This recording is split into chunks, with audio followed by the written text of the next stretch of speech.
On the morning of Sunday, March 17, 2013, Francis celebrated his first Mass after his election as Bishop of Rome, which took place the previous Wednesday evening. The Church of St. Anna in the Vatican, a short walk from the eponymous gateway to the smallest state in the world, and the parish church for the inhabitants of Borgo Pio, was packed with worshippers. I was there with some of my friends. On this occasion, Francis delivered his second homily as Pope and spoke off the cuff. The message of Jesus is mercy. For me, and I say this with humility, it is the Lord's strongest message. The pontiff chose to comment on the excerpt from the Gospel of John that speaks of the adulteress, the woman whom the scribes and Pharisees were about to stone as prescribed by the law of Moses. Jesus saved her life by calling upon whoever was without sin to cast the first stone. Everyone walked away. "Neither do I condemn you. Go, and from now on do not sin any more." John chapter 8, verse 11. Francis, referring to the scribes and Pharisees who had dragged the woman in front of the Nazarene to be stoned, said, "Sometimes we too like to reproach others, to condemn others." The first and only step required to experience mercy, the Pope added, is to acknowledge that we are in need of mercy.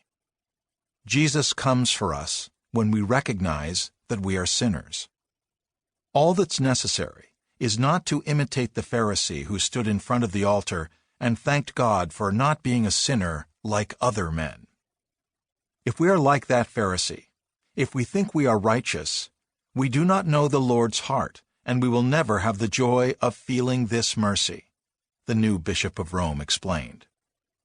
Those who are in the habit of judging people from above, who are sure of their own righteousness, who are used to considering themselves just, good, and in the right, don't feel the need to be embraced and forgiven. And there also are those who feel the need but think they are irredeemable because they have done too many bad things. In this connection, Francis related a dialogue he had had with a man who, on being given this explanation of mercy, had answered, "Oh, Father, if you knew my life, you wouldn't talk to me like that. I have done some terrible things." This was Francis's reply. Even better. Go to Jesus. He likes to hear about these things. He forgets. He has a special knack for forgetting. He forgets. He kisses you. He embraces you, and he says, "Neither do I condemn you. Go, and from now on, do not sin any more." That is the only advice he gives. If things haven't changed in a month, we go back to the Lord. The Lord never tires of forgiving, never.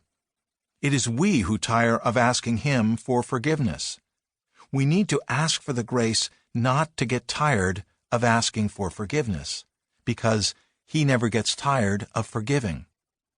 From that first homily, which particularly struck me, there emerged the centrality of the message of mercy, which would characterize these first few years of Francis's papacy.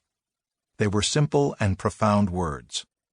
This is the face of a church that doesn't reproach men for their fragility and their wounds, but that treats them with the medicine of mercy. We live in a society that encourages us to discard the habit of recognizing and assuming our responsibilities. It is always others who make mistakes. It is always others who are immoral. It's always someone else's fault, never our own.